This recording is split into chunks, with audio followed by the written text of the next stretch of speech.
Streaming on clickorlando.com and broadcasting live. You're watching News 6 at noon. Because it gets so cold, the voltage drops tremendously. Sometimes cars won't crank if they have a weak cell in the battery. Now at noon, freezing temperatures headed our way this weekend. One expert shares what to look out for when it comes to your vehicle. Plus, NASA officials are pushing back a critical countdown test for the Artemis II rocket, why NASA's wet dress rehearsal is delayed, and when it could be rescheduled for. Thank you so much for joining us at noon. I'm Julie Broughton. The cold is giving us a little bit of a break today. Actually pretty nice out there, but meteorologist Michelle Morgan is in for Candace today. And Michelle, we are talking about dangerous cold this weekend. Yeah, we haven't seen cold like this in 16 years, Julie. But before I get to that, right now things are warming up nicely. We're looking at 68 degrees in Orlando, 70 in Melbourne, 66 in New Smyrna Beach, and 64 in Palm Coast. Temperatures will continue to climb into the upper 60s, upper 70s this afternoon. But for the rest of your day, we're at 68 around 2, 70 around 3. Temperature steady in the middle to upper 60s as we wrap up the afternoon, and then heading into tonight, falling in lower 50s. But today we'll see abundant sunshine. So your forecast high, we're looking at 71 in Orlando, Kissimmee, 68 in Daytona Beach, Villages, and 70 degrees in Melbourne. Let's talk about cold real quick. So we do have an extreme cold watch now in effect for only Marion and Flagler counties, where we could see temperatures in the single digits. So we are looking at very cold stuff here, but for the rest of our counties, starting off in the teens. Again, this will be your feels like temperatures. We do have a freeze warning in effect as well. Of course, I'll show you how low everything goes coming up in my full forecast. Michelle, thank you. New at noon, we're learning a critical test this weekend for the Artemis II mission to the moon has been pushed back. This is a live look at the Kennedy Space Center, where the rocket is sitting on the launch pad. NASA made the announcement this morning and saying that it's due to the weather. NASA was planning what's known as a wet dress rehearsal as early as tomorrow. That's where crews would fill the rocket with fuel and simulate a countdown. NASA says it plans to fuel the rocket Monday, February 2nd, with the earliest possible launch date Sunday, February 8th. A launch date will be set after teams review the results of the wet dress rehearsal. And space is our topic for today's poll, and we'd like to know, would you go to space if you could? Let us know.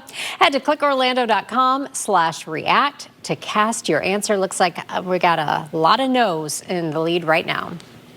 The freezing cold isn't going anywhere anytime soon, and we know hopping into a cold, frost-covered car isn't exactly a lot of fun, especially if you're running into issues because of those low temperatures. News 6's Stephanie Rodriguez spoke with an expert on how to prepare your car for this winter weather. Just into our newsroom, we now have body cam video of police stopping Olympic star Sha'Carri Richardson in Winter Garden yesterday. Police say Richardson was caught going more than 100 miles per hour Thursday on the 429. Under the superspeeder law, drivers can be sent straight to jail for going that fast. News 6's Mark Lehman shares how this all played out. We're also learning deputies arrested her boyfriend, Christian Coleman, who is also an Olympic runner.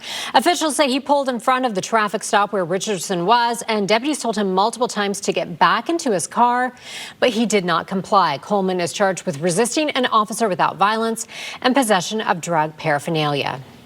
Volusia County Sheriff Mike Chitwood says an investigation is underway after a threat was made against a judge, and that happened just hours after Chitwood criticized that same judge on social media.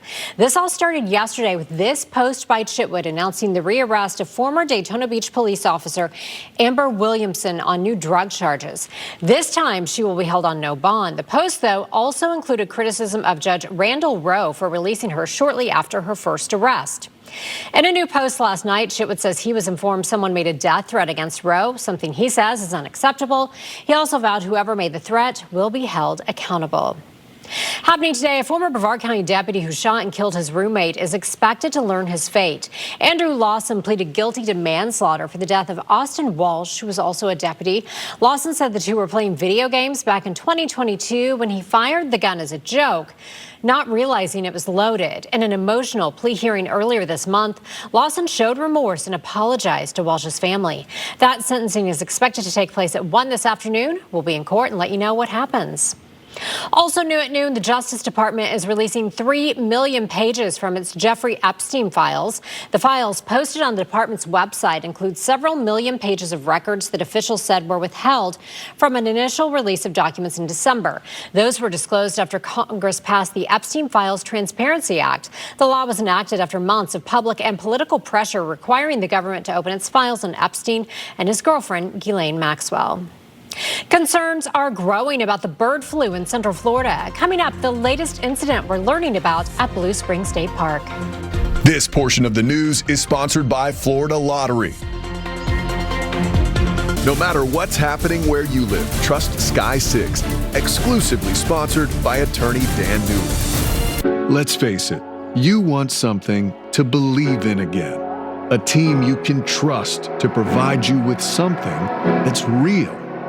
You want journalists who are courageous and obsessed with getting it right, guided by one mission: to be authentic, clear, and honest. You want someone to give you something to believe.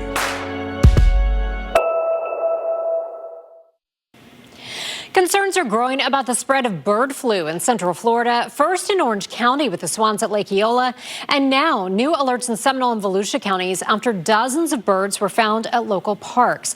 News 6's Troy Campbell went to Blue Spring State Park, where state wildlife workers say more than 100 vultures have died.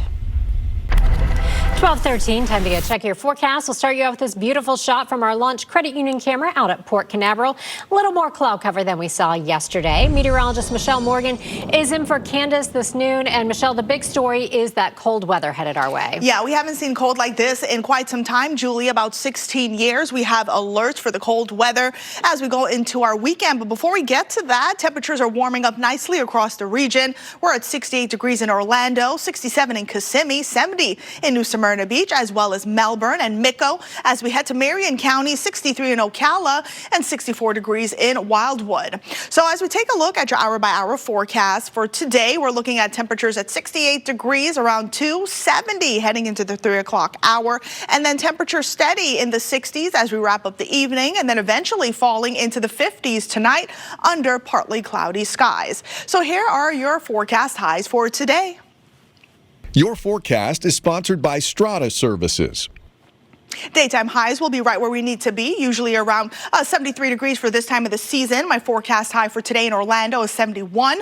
Looking at 71 as well in Kissimmee and Melbourne and Cocoa Beach. 69 degrees in DeLand, 69 in Leesburg and Ocala. You'll see a high of 68. So let's go ahead and talk about the cold weather here. We have extreme cold alerts in effect, watches and warnings, and it's been a very long time since we've seen this, about 15 years. So over our northern counties, we are looking at an extreme cold watch. That's in that lighter blue.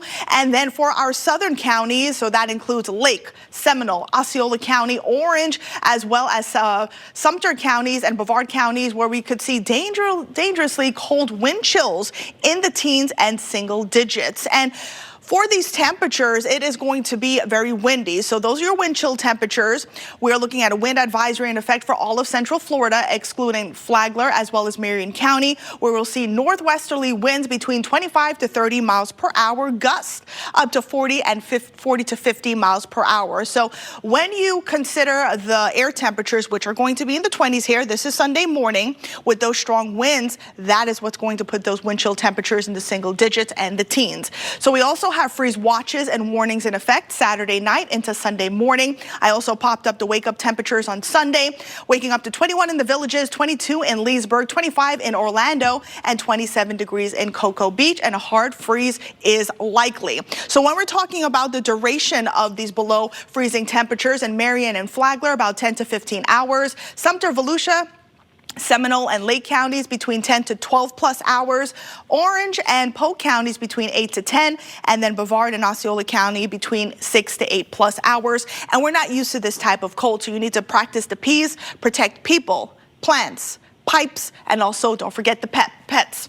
So clouds and rain forecast, again, looking pretty good as we go through today. Here comes our cold front early Saturday morning. We're looking at a few scattered showers across the region. Isolated downpours are possible. When that front exits the area, colder air from the north will begin to filter in. Notice some blue is beginning to pop up. We'll see some moisture move off the Gulf. We could see some snow flurries over parts of Sumter County and Lake counties, and then temperatures will continue to plummet as we go through that time frame. So we are looking at a hard freeze for a majority of Central Florida heading into Saturday night and Sunday morning. Here's a look at your 7-day, 71 today, 58 tomorrow. Weather alert day Saturday night into Sunday morning. Also a weather alert day Monday morning due to those very cold temperatures, Julie. Michelle, thank you. From family fun days, how about some ninja training or a cat show? A lot of great events are happening to keep you entertained this weekend. Coming up, Michelle will tell you about what's going on this weekend despite this frigid weather.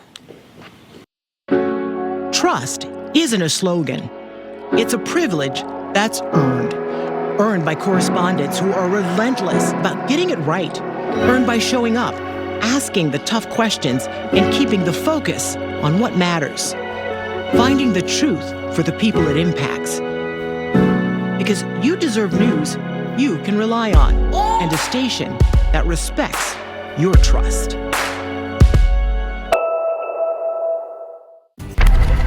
Check out our primetime lineup on News 6 Plus. Matt and Ginger have a new take on the day's news on News 6 tonight. That's at 9. Meteorologist Jonathan Kagis answers your weather questions at 9:30. Then watch the late news an hour earlier. It's all tonight on News 6 Plus. We'll be right back. Knowing how the weather will affect where you are or where you're going with pinpoint accuracy down to the minute, that's what News 6 can do for you. I'm meteorologist Jonathan Kagis on News 6. This is a live look over downtown Orlando from our Light Orlando Delivering Hope camera. A popular show filled with magic is making its Florida debut downtown. And not only that, but Orlando is the only Florida stop on the tour. We're talking about Harry Potter and the Cursed Child. The show is running for 3 weeks at the Dr. Phillips Center. The story follows Harry Potter's son, Albus. Harry is working at the Ministry of Magic, and Albus is just starting out at Hogwarts School of Witchcraft and Wizardry. You can expect a race through time, an epic battle, and of course some magic. News 6 producer Brooke Savage spoke with the actors who play Harry Potter and Hermione Granger in the show. This is kind of like a musical. Like, there's choreography, there's like massive magic, there are really beautiful sweeping scenes, montages without words.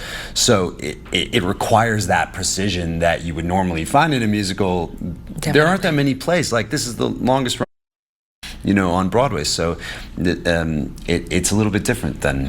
The tech elements require a specificity that you don't have in normal plays, and for sure that in that sense it's like a musical. The show has won 6 Tonys, including for Best Play. You can watch the entire interview and this story on clickorlando.com. That's also where we posted ticket information on how to get a 10% discount. We like that, and indoor plans are a good idea this weekend. We're tracking that brutal, dangerous cold headed our way. Yeah, brutal for sure. We haven't seen cold like this in about 15, 16 years. Just issued by the National Weather Service an extreme cold warning for a majority of Central Florida that is highlighted in that darker blue, lighter blue, and extreme cold watch. Nonetheless, it is going to get very cold as we head into our Saturday night and Sunday morning with those wake-up temperatures in the 20s, but feeling like the single digits, Julie. All right, we'll be tracking it throughout the weekend. Thank you, Michelle.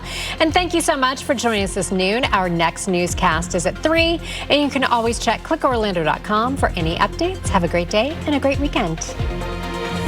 You're watching WKMG News 6 Orlando.